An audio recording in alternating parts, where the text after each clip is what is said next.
Alright, Beacon of Hype back here with you again for part 2 of our Let's Play Who Killed Sam Rupert.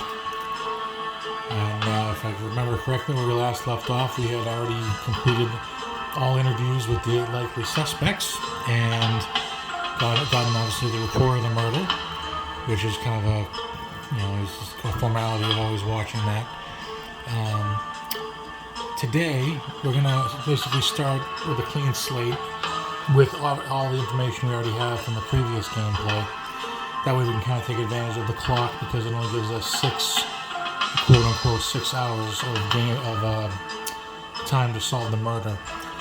So, obviously, with all the different options we have in terms of looking at different clues at the crime scene and the restaurant itself and other resources, double-checking alibis, that 6 hours can be gobbled up very, very quickly without even getting anywhere near the end of the game.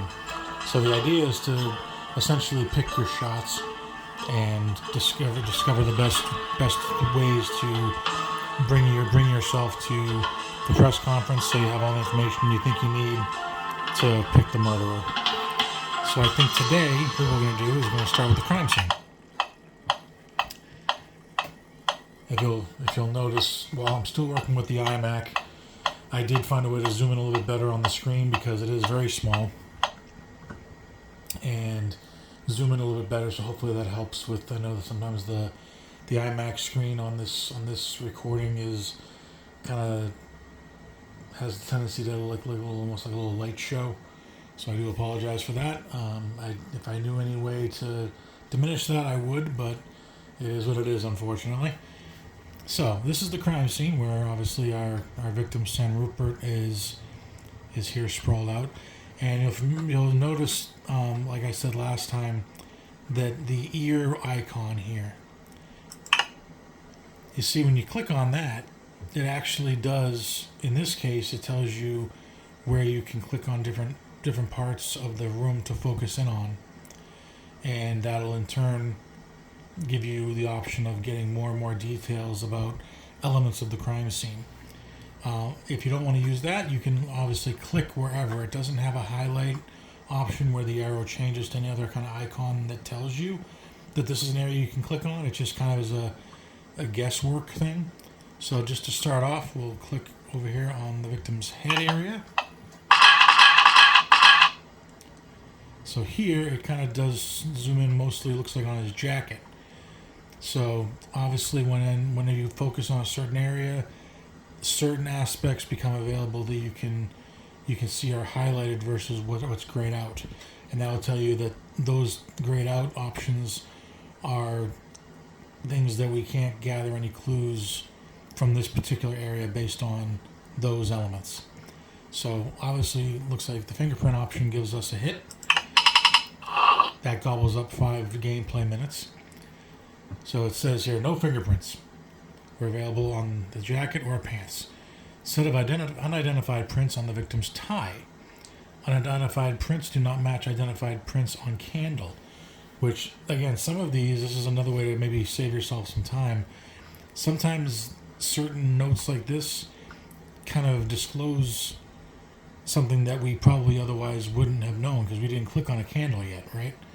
But here it actually tells us. So now we know we don't have to necessarily click on the candle because it's just going to tell us that there's a set of unidentified prints on the candle as well. So anything to save us a 5-minute gap in our journey here. And let's see, for a luminol test. Luminol exam reveals small blood stain under the left breast pocket of tweed jacket. Bloodstain surrounds the small slit in fabric. Appears to be stab wound, previously unidentified. See the autopsy and other resources for more information. So as you can tell, like in the report of the murder, originally all they were making note of was one small blood drop on the ground and on the victim's neck, which appeared to be being like maybe hit with a pin or a needle. So now we've discovered that there is actual stab wound on the victim underneath his tweed jacket. So 10 there. And again, every time that you click on something, it might be worth noting just to hover and see this. If this turns bright, then we may have a message from our assistant, Lucy Farwell. So I think we're going to just leave it at that. So then we can click this back option to bring us back to square one here. And let's go up to the wine bottle. And that zooms in on this whole area here. And then we can also click a little bit more so to zoom in on particular items on the table. So right here, we've got the cork and corkscrew. Clearly, if that was used, then there should be some fingerprints on here. No viable fingerprints, meaning that someone obviously did have to use that corkscrew to open the wine bottle, but for whatever reason, there's no prints, or they were wiped clean. And you notice that is the only option on here. So we're not missing anything else aside from just going back here, and we can check, see how both wine glasses actually still have wine in them. So if we click on this one, we can look at this icon that does this serological analysis. It says both glasses were used. Trace amounts of saliva were found in each. Saliva indicates 2 different blood types. Both were secretors. Another word I'm very intrigued by sometimes when I see it. See forensic help for more information, which we haven't done that yet. So if we click on forensic help, that kind of gives a breakdown of every one of these different tests. So if you look at this, a serological analysis is an lab analysis of fluids or substances used to help identify them. Analysis of blood can indicate blood type. Analysis of saliva can indicate whether owner is a secretor or not. A certain portion of the population are secretors. Identification of one or the other helps eliminate suspects. If enough saliva is available, you can even get a blood type or a DNA fingerprint.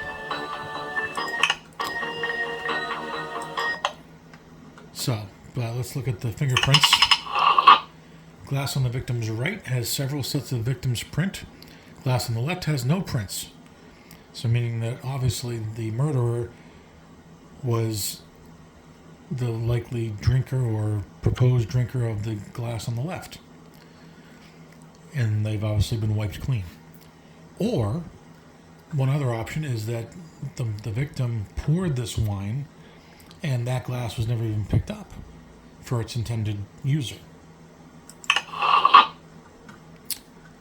So let's see. It's interesting that the second wine glass has no fingerprints. If serology says that someone has drunk from it, it means that they removed the fingerprints themselves, or they were wearing gloves. There you go. That's one of those cases where the year was highlighted, so it gave us that little note. So I think, again, we're at almost a half hour of time just used on the crime scene. So I'm going to back out here. I do not believe we have anything else.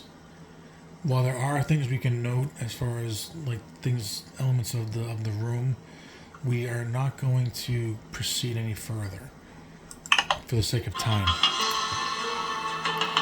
So here's the one thing that we have to essentially do to eat up time is I figured out from previous gameplay that you can't actually do any of the in-depth interviews with any of these suspects unless you've already interviewed them at this level, and you also cannot look up any details as far as the alibis that they are giving.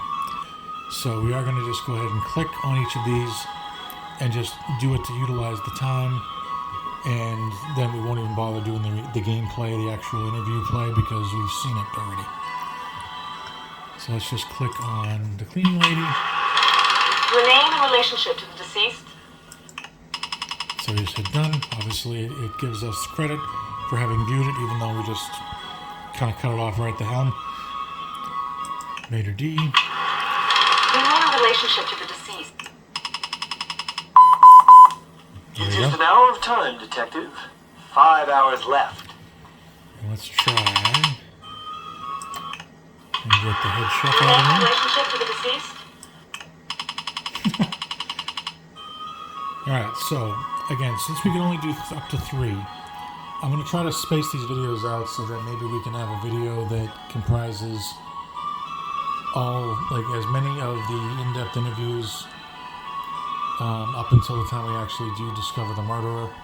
So we're going to start out with just these 3 and then go from there, I believe.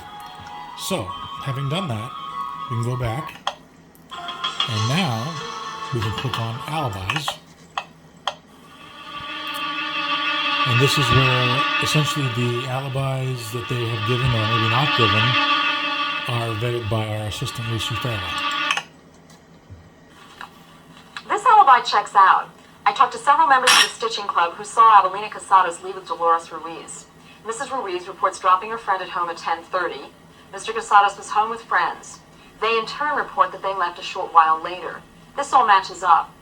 Another interesting point. The Casados family car was in the shop overnight. It's impossible to reach Sam Rupert's restaurant from their house by public transportation at that hour of night. This means Adelina Casados would have had to walk to murder the victim. I don't think she did it. I think her alibi is rock solid. Okay. I double-checked on the transportation thing. There's no way she could have reached Sam Rupert's at that time of night. Alright, so essentially, the alibi for Adelina checks out. As Lucy said, it's rock solid. It even has an additional follow-up confirming that it would have been next to impossible for her to have committed the murder. So, on to the maitre d'. Paris Lucy's alibi checks out. The boy at the convenience store remembers seeing him last night selling him some cigarettes. They had a chat about the lottery jackpot. He said he seemed his usual self, relaxed. Apparently he comes by most nights after work. The night watchman saw him drive through the gates to the condo unit when he said he did. He parked, locked his car, and went inside. The watchman said that the lights went out about an hour later. Okay. Another side note.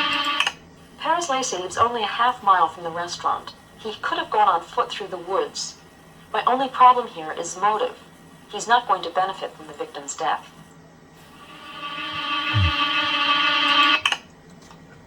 David Sturgeon's girlfriend confirms his alibi. She said that he arrived home a little before 11 last night, that they stayed up talking for about an hour or so, and they went to bed sometime after midnight. She's a lawyer, by the way, for what it's worth. I don't know, there's no way to double-check this alibi. Detective, this is your chief.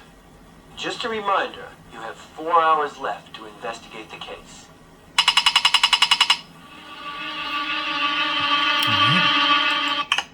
He does have a motive. Several people mention the bad blood between Sturgeon and Rupert, regardless of what he says about a handshake. He can't be ruled out entirely. On the other hand, it would get his lawyer girlfriend disbarred if she blocked evidence. Okay.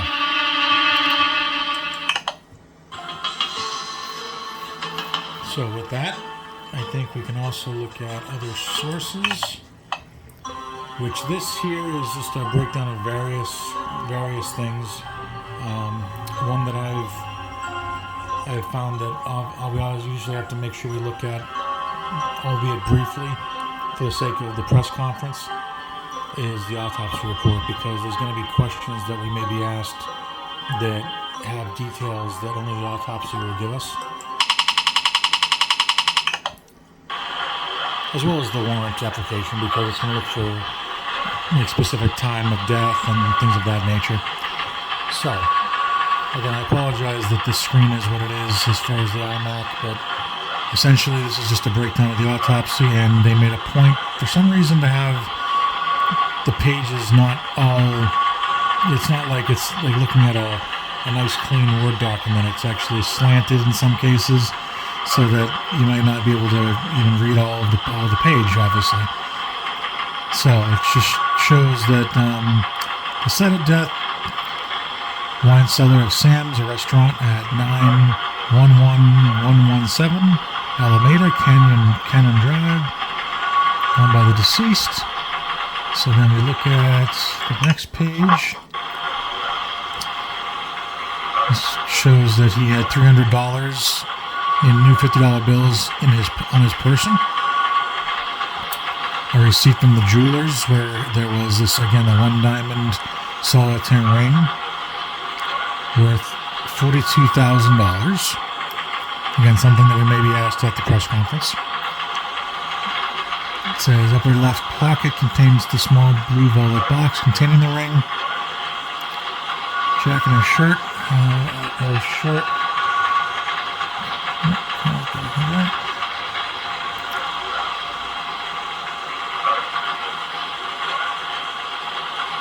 Of course, they'd also make note of the fact that the deceased is uncircumcised. Maybe explains why he has so many girlfriends. Okay, so then let's get to the very end of this. We're getting one single puncture wound, 1 centimeter in diameter, 3.8 centimeters beneath, and slightly behind the left earlobe.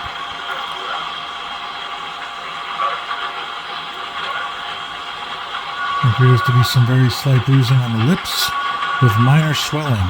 No incision wounds. Nature of bruising indicates it occurred shortly before or immediately after death. There is the presence of trace amounts of foreign saliva in the subject's mouth, not enough to do a DNA identification. So this tells you that, for whatever reason, there is what appears to be a forced or very, high-pressure kiss that took place around the time of death, if not afterward. Maybe both. And here we are. There is also a single stab wound to left anterior frontal region between the 11th and 12th ribs. The incision is 2.2 centimeters in width. No excessive trauma apparent. Focal hemorrhage is minimal at wound site. Wound tract, transversus, musculature, and says wound tract also continues for 8 centimeters, piercing large intestine, decided lack of internal focal hemorrhage.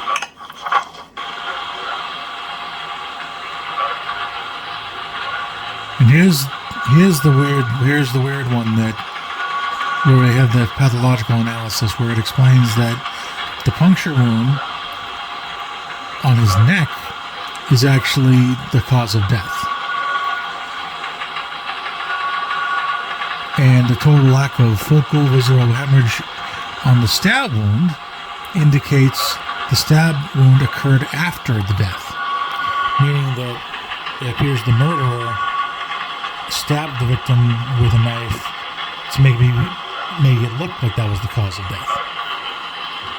But however, we now have the official cause of death is the victim was killed by a puncture incision made by a long pin-like object that pierced the brainstem in such a way as to cease all natural motor functions.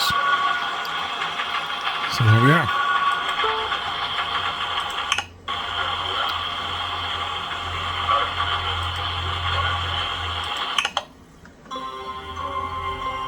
Phone records.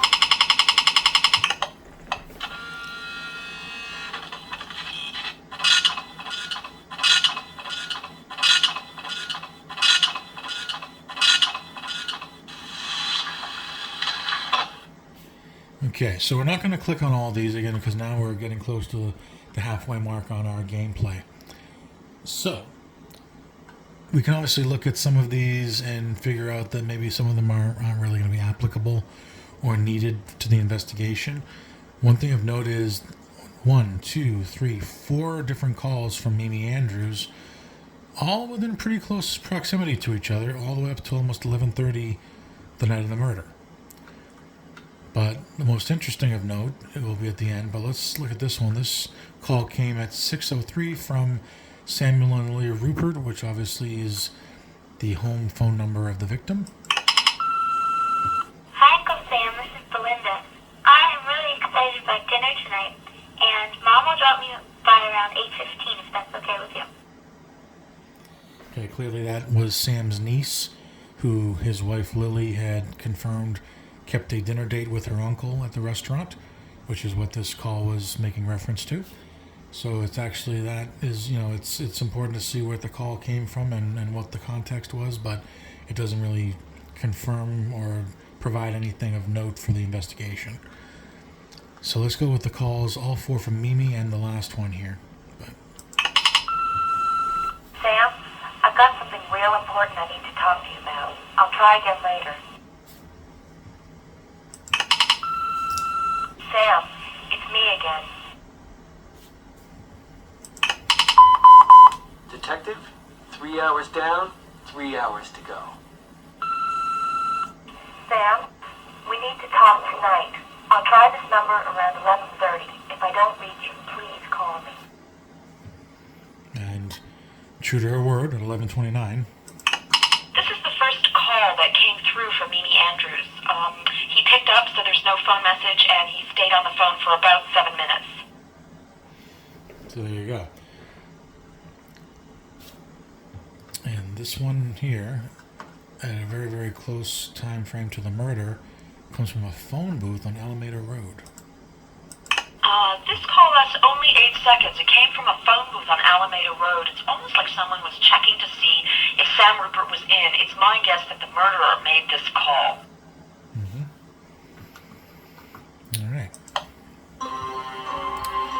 Alright, so we can actually look at other things here and maybe not have to eat up so much time. Maybe just to give you a glimpse. This one actually does eat up time just by clicking on it. Guide to Vintage Wines. This is another element of the case that you may get asked questions about different wines during the press conference, which again, the questions that get asked by the press during that particular point of the game sometimes are ones that make you scratch your head like, really? You're asking me this? But I think it's just, again, part of making it a little bit more difficult to move on to the next stage of the game. So I can see why it was done for the sake of variety and making it, an indication that you have to have a lot of different facts and little maybe unnecessary tidbits to us, but to an actual detective, they may have to know all of these things to try to connect some dots on who knows what aspect of the crime. So we have this here. Let's click on this. No doubt about it, boss. This is not the stuff you drink every day. So Chateau Latour, so it shows just again the percentages of the different wines. Another random question we need to ask is how long, and even like how a certain type of wine is aged in barrels, or in this case, an age of the vines. So something to just make note of if you feel like even learning about wines while doing this, but it's not exactly necessary to the case. So, given we now have almost 2.5 hours of gameplay, and I want to make sure we get all 3 of those in-depth interviews in after the press conference, we're going to go to the press conference now. Detective, do you know who the murderer is?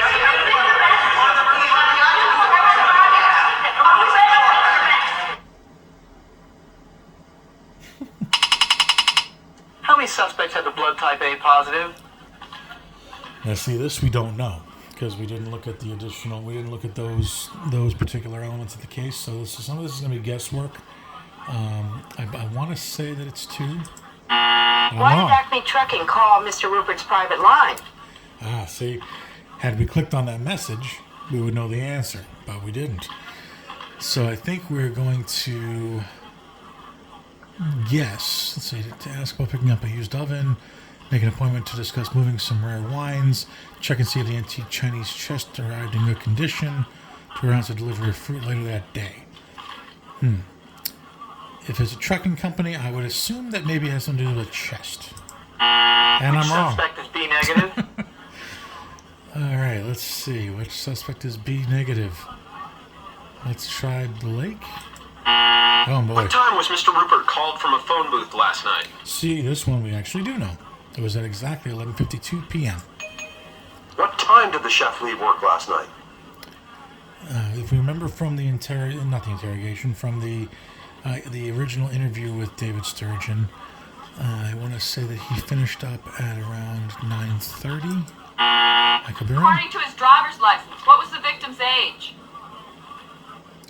I'm gonna probably fail this press conference. Just letting you go. No. I want to say he was 41, 45. What kind of wine was found at the scene of the crime? Who has keys to the wine cellar? Yikes. So Sam, Blake, Maria Campbell, Avelina Casados, Louis, and David. I believe that's all of them. Yep. Were there any clues found on the floor at the scene of the crime? What were they? Yes. There was a single drop of blood.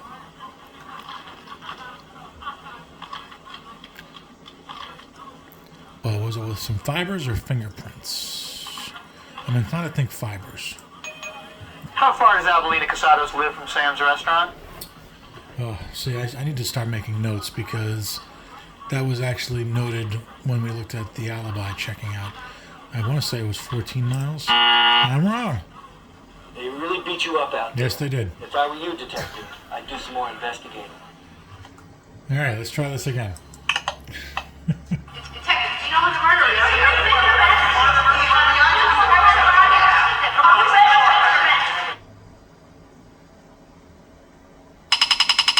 Did Sam Rupert have his appendix out? That was probably indicated in the autopsy, but I'd want to say no. Nope. How far does Avelina Casados live from Sam's restaurant? So you're wrong about the 14 miles, right? Is it 11? Were there any clues found in the kitchen? I don't believe there were. How many carats was the diamond ring found at the crime scene? Oh man, I do have to start making notes. I believe if we were looking at this, I think 3.4. Yes. Who locked the wine cellar last night? Okay, according to Blake Farron, he said Louis would take care of it. According to the autopsy report, how many times was Mr. Rupert stabbed by a knife? Only once. Was part of Mr. Rupert's face bruised? Yep, and we know this from the autopsy report that he has bruising on his lips. Was the door to the wine cellar found open or closed this morning? It was found open by Avelina. Oh, apparently According not. to his driver's license, what was the victim's age? According to the driver's license. So let's go with 38. Ugh. How many suspects are there? We know, hopefully, just by looking at the main menu.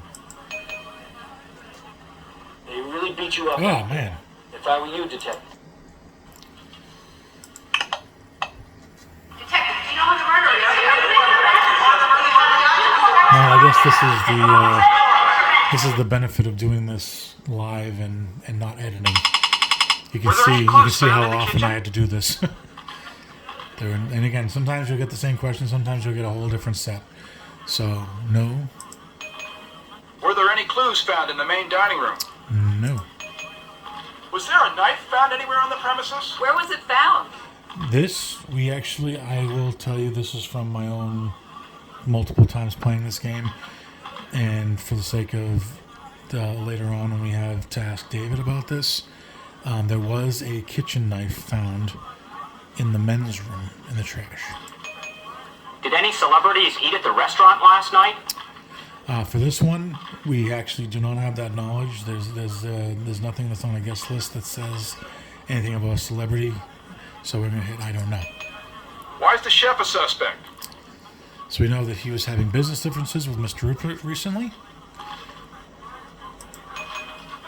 Was the wine on the table at the scene of the crime from France or California? I believe we were going to say this was a French wine. Was the wine found on the table at the scene of the crime a red, a white, or a rosé? Well, luckily we have the knowledge from seeing the crime scene that it was a red. How many suspects had the blood type A positive? So before they asked us about B negative, I believe, right? So let's see. Let's go with 2. Nope. How many carats was the diamond ring found at the crime scene? 3.4. Assuming that she isn't the murderer, when was the last time Mrs. Rupert saw her husband alive? It was on the morning of the day of the murder, per her testimony. It looks like you've done your homework, detective. Yeah. Now you can conduct in-depth interviews with up to 3 suspects, or go straight to making your warrant application. In either case, good luck. Alright, so choose carefully. Your choices for the suspects to interview further can only be made at this time. You may choose 1, 2, or 3 suspects. You'll not be able to return to the screen to change your selections. So, we're going to go with the top 3 here. Abelina, Louis, and David. So we hit OK, and that's where it kind of sets us. So now we can't go any further back. So it's interviewing these people and then going right to the warrant application if we have time. So Abelina says, can you tell me what you know about wine? Oh, I don't know much. Well, you see, I don't drink. Okay. Are you sure there was nothing in the past few days that might cause you to suspect someone for this crime? David Sturgeon, for instance. Oh, no, Mr. Sturgeon didn't do it. No, he has a temper. It's hot like a fire, but underneath his heart is very warm. Oh, please, don't blame Mr. Sturgeon. I know, someone told you about the fight they had, but they had lots of bad fights, and this I know. That didn't exactly help him. It's like, oh, they had lots of fights. No, I swear, if I knew I would tell you. I want you to find the killer. Again, nothing's popping up here, so... Mrs. Casados, did you notice anything odd or unusual about the restaurant on the morning you found the body? No, everything looked okay. But it's hard. It's hard, you know, when you're not looking for it. But I can't remember anything, no. If anybody knows, just this next question. Mrs. Casados, did you kill Mr. Rupert? Before I even click on it, I want you to visualize, like you probably are already, just the look of shock that's going to come up on the screen. This is your chief speaking.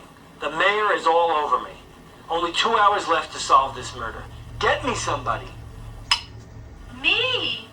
Kill him? Are you crazy? Why would I kill Mr. Rupert? Mr. Rupert is a good, kind man. Mrs. Casados, what did you think of Mr. Rupert's extramarital affairs? I don't approve of them at all. And I think he realizes that. He was very careful around me. Which I always read that like he never bothered making a move on her. Mrs. Casados, just between us, what's your opinion of Louis Perez-Lacy? And this is where I think we will learn what maybe a lot of people are already assuming about Perez-Lacy. Oh, he's a nice man. He likes men, you know. He doesn't like to go with women. And this was the early 90s, so I feel like this particular game and subsequent ones, they kind of delve with a lot of different subjects that computer games just weren't going anywhere near, or weren't even trying to touch at the time. But these, in a way, these were groundbreaking, not only in terms of the format and the motion capture, but even the subject matter. Mrs. Casados, just between us, what's your opinion of David Sturgeon? Oh, I think Mr. Sturgeon is a very talented and he's a very nice man to me. He likes to laugh and to tease. He can be very funny, but he takes his job very, very seriously. And just between us, what's your opinion of Mimi Andrews? Oh, Miss Andrews is a nice lady. I only see her around. I never talk to her much. And what's her opinion of Blake Ferrin? I think Mr. Ferrin has a lot of growing up to do. I don't think he takes enough responsibility for his kids.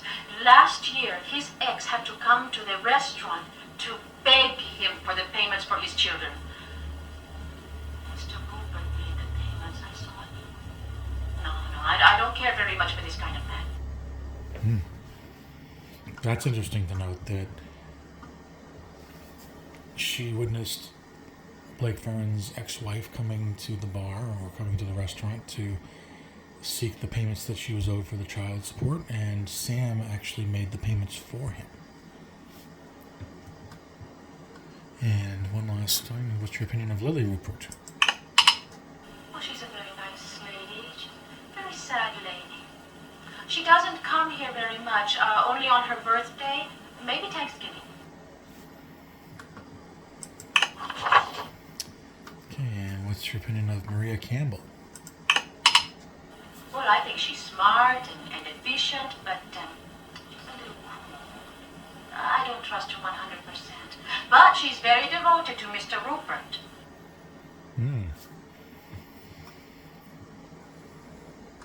Have you ever heard of a man named Edward Talaman? Is he a baseball player? Thought to know. Alright, so on to Louis. So, Mr. Perez-Lacey, you mentioned that you would frequently have a nightcap with Mr. Rupert. Would you ever have a very good bottle of wine? Well, yes, sometimes. Sam usually chose. What type of wines did you prefer, Mr. Perez-Lacey? Red Bordeaux, especially the older vintages.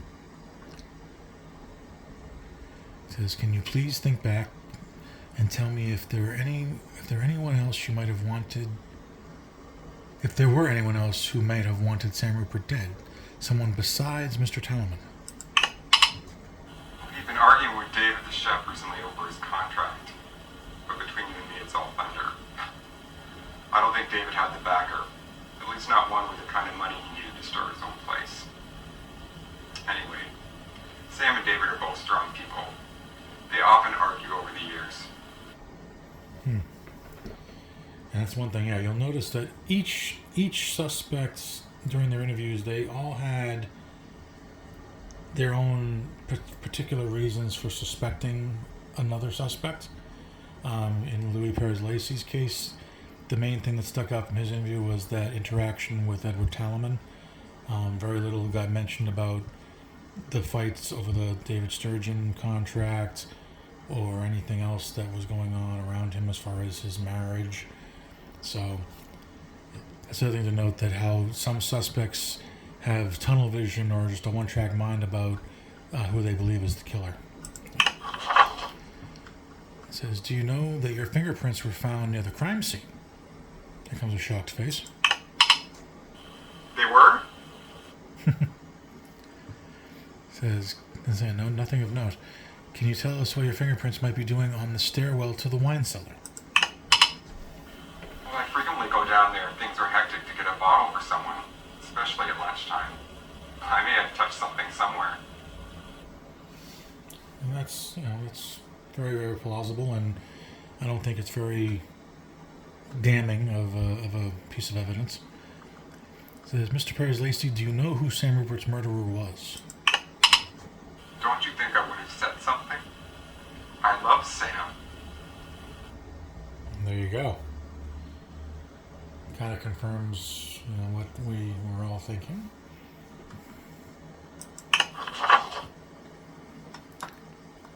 And the inevitable question for all these suspects. No, I didn't kill him. Says, Mr. Perez-Lacey, can you tell me what you were wearing last night? Sure, double-breasted, dark gray suit, a striped yellow shirt, and a flowered tie. Mr. Perez-Lacey, can you tell me what you think of Abelina Casados? Abelina wouldn't hurt a flea if that's what you're after. She loves her husband, her kids, and the US of A.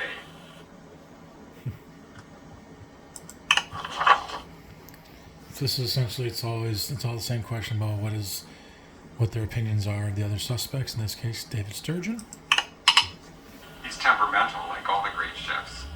Sometimes he talks before he thinks, but he's dedicated. We get along. I don't think he killed Sam. And Mimi Andrews. Well, I think she's bright. I don't think she loves Sam. He was such a desirable man to have an affair with. not fond of Mimi. Sam could have done much better. Like me.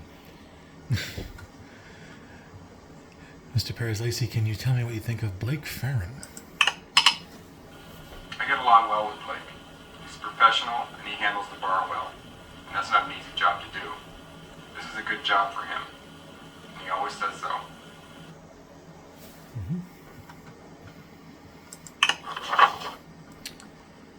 And says, can you tell me what you think of Lily Rupert? Lily loves Sam. She wouldn't kill him no matter who he's left with. There's something old school about Lily. She's a real lady. She could be pathetic, but she's not. And you know what? In his own way, I think Sam really loved her. Again, very interesting psychological case study there of how that dynamic would work. Yeah. And last but not least, an opinion of Maria Campbell. Maria's super efficient. If she ever left, it would take 2 people to replace what she does. But it's funny, I don't think she has much of a personal life. I often wonder what goes on inside there.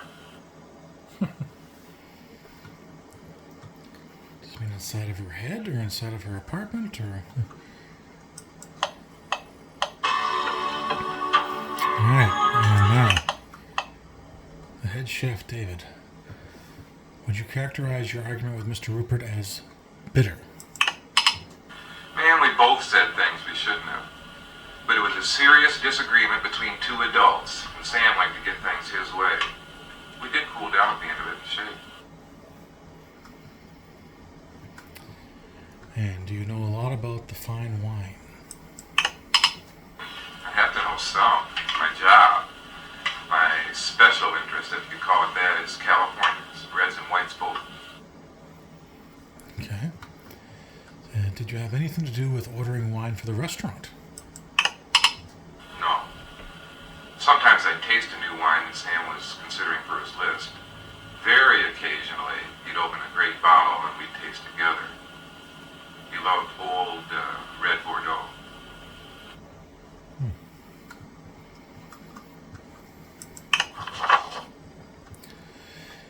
And can you explain your fingerprints on the knife used to stab Sam Rupert, which again was the knife that was found in the men's restaurant? My fingerprints. The missing knife, yeah. You're right, it'd be the missing knife. I keep my own knives separate. And I sharpen them myself, I wash them myself. A couple weeks ago, one of them came up missing. And I just assumed somebody poached it for themselves. It'd have my fingerprints all over it. I didn't know Sam had been stabbed. I didn't think there was much blood, according to what Evelina said.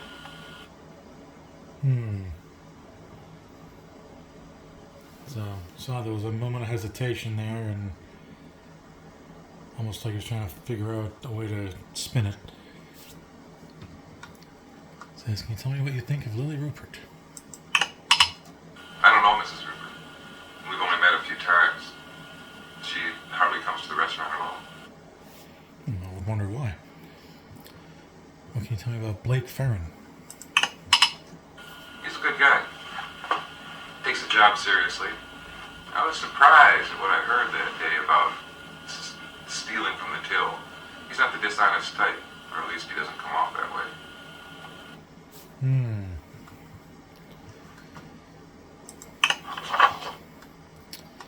Yeah, opinion about Maria Campbell. Oh, you mean Miss Personality? We don't mix much. I suppose she's fairly harmless. She was Sam's personal slave. And about Mimi. Detective? Yep. Only 1 hour left.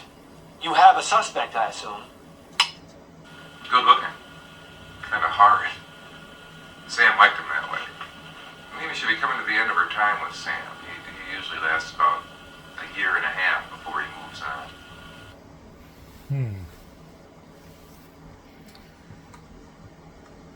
And opinion of Abelina. She's a sweetheart. A big, fat sweetheart. I'm not sure if she'd like that compliment because it sounds kind of like a compliment and an insult in one. What can you tell me about Edward Talaman? Not sure if David would have had any interaction with him, but let's see. Sorry, I'm drawing a blank on that one.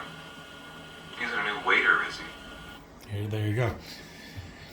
And opinion about Louis. He's a good guy. He handles his place perfectly. I was going to steal him for my own place. So there you go.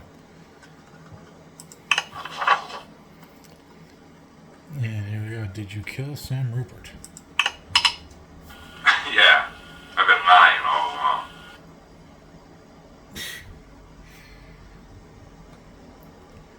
Just enough sarcasm so it doesn't sound like a confession, but yeah. Is there anyone you suspect of Mr. Rupert's murder? No, not yet anyway.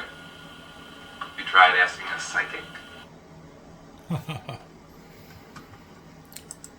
Okay, so we've got those three questions out of the way, or those three additional interviews, I should say. We're now at 46 minutes. See how quickly the time can pass.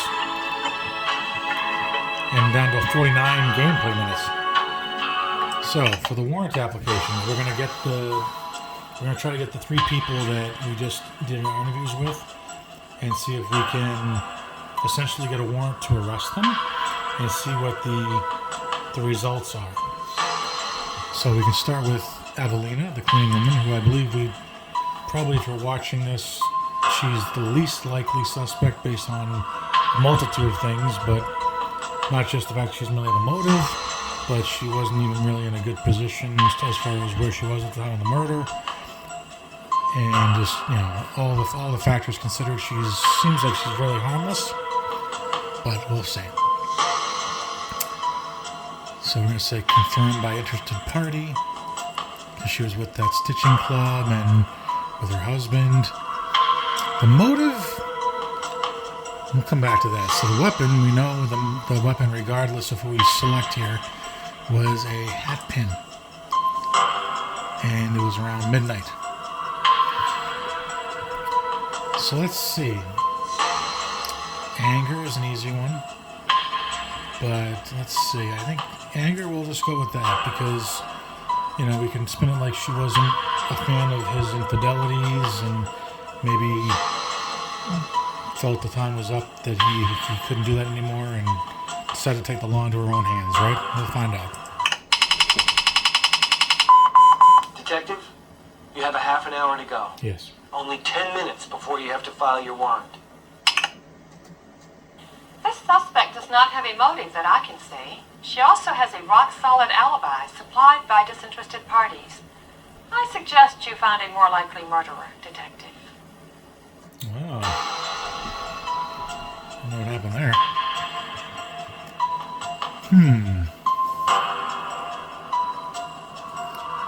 Does that actually knock us out of... I thought we got away with trying to accuse everyone.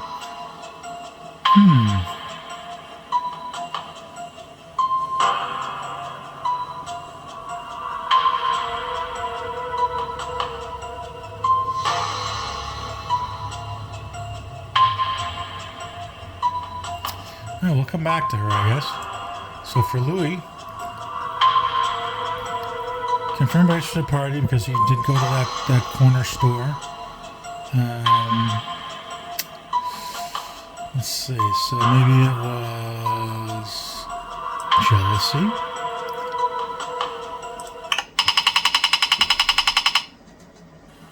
Your alibi in the warrant application does not match the suspect's. Please go back and check again, Detective. We're going to run out of time, I know it. Yep. I'm afraid 6 hours is up. There's another murder that needs your attention. Better luck next time. Well, here's what we're going to do.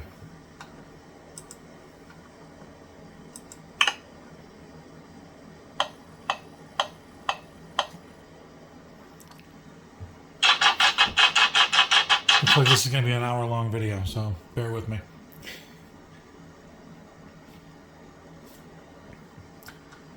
Let's go ahead and see if we can jammed through the press conference. Detective, you know who the murderer is?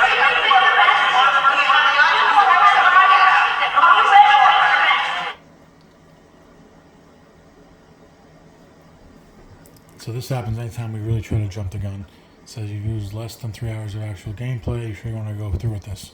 Thankfully, it doesn't say you can't. You have the option to go through with it. Was there enough foreign saliva in the deceased's mouth to make a DNA fingerprint? We know that wasn't the case. What kind of wine was found at the scene of the crime?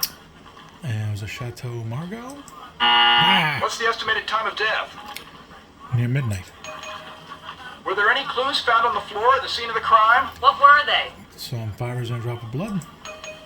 What sort of doctor was Sam Rupert scheduled to see on the morning after his murder? Oh. I think it was an ophthalmologist? Yes. Did any celebrities eat at the restaurant last night? We don't know. Was the wine on the table at the scene of the crime from France or California? France. How much money was found on the victim's person? Oh, we know this one. It was $300 worth of brand new 50s. What did Louis Perez Lacey discuss with the clerk at the convenience store on the way home? I believe it was the lottery. Yep. How many cases of Chateau Latour are produced each year? Oh, this one, I don't know if we looked at the number of cases. I'm going to say 20,000? Maybe not. It looks like you've done your homework, Detective. Now Thankfully. you can conduct in-depth interviews with up to 3 suspects, or go straight to making your warrant application. In either case, good luck. Alright, so we're going to actually just skip through here. I don't know what's going on with the screen, but... Alright, so here we go. Let's try, again, Louis Perez Lacey. So the alibi was what's wrong. We know the time of death and hat pin was used.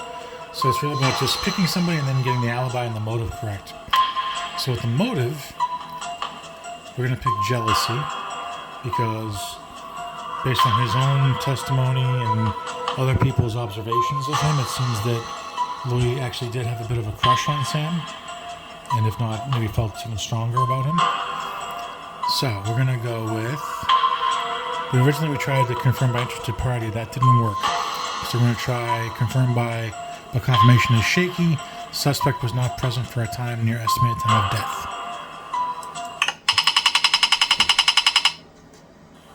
Your alibi in the warrant application does not match the suspects. Please go back and check again, Detective. Well, we have 5 hours to get it right, so... I guess let's go with can't be confirmed. Was alone.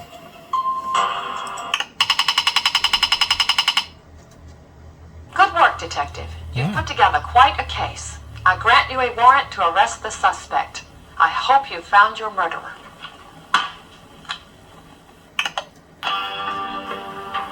I hate to admit it, boss, but a man named Mario Ruffino has come forward. Apparently, he's a resident of the same condo complex as Perez Lacey, and the two men are lovers.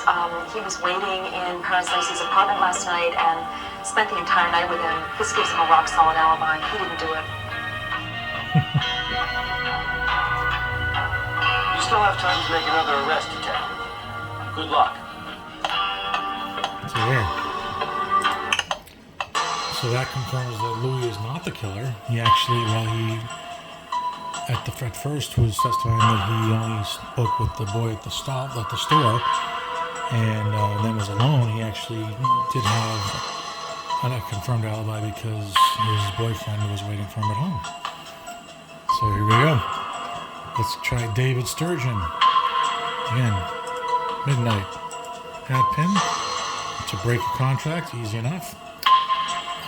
We are going to say confirmed by interested party because his roommate testified that she was with him, but who's to say she's not covering for him, right?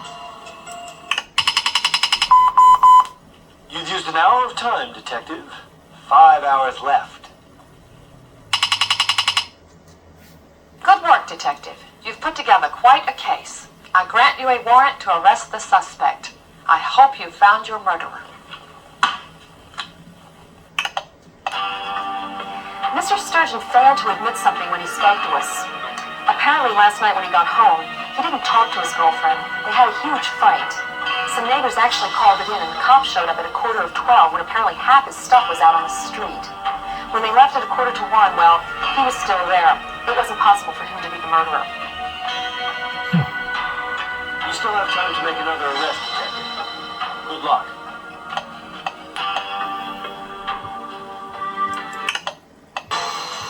Alright. So let's see. Well, we have a few more minutes to go. I'm gonna try this, because I feel like there is a way to get a warrant application approved for Abilene.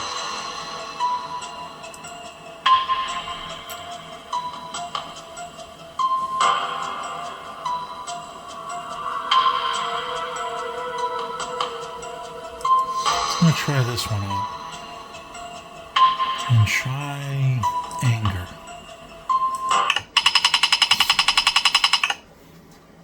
This suspect does not have a motive that I can see. She also has a rock-solid alibi supplied by disinterested parties. I suggest you find a more likely murderer, Detective. Alright, so I guess we're gonna try this. So, by disinterested.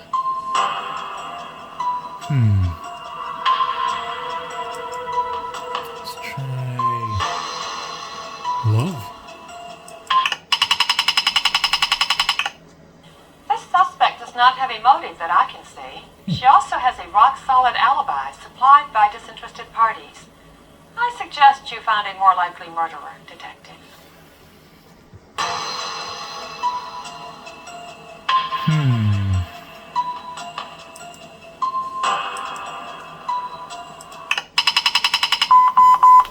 Detective, this is your chief. Just a reminder, you have 4 hours left to investigate the case. This suspect does not have a motive that I can see. She also has a rock-solid alibi supplied by disinterested parties. I suggest you find a more likely murderer, Detective. Interesting.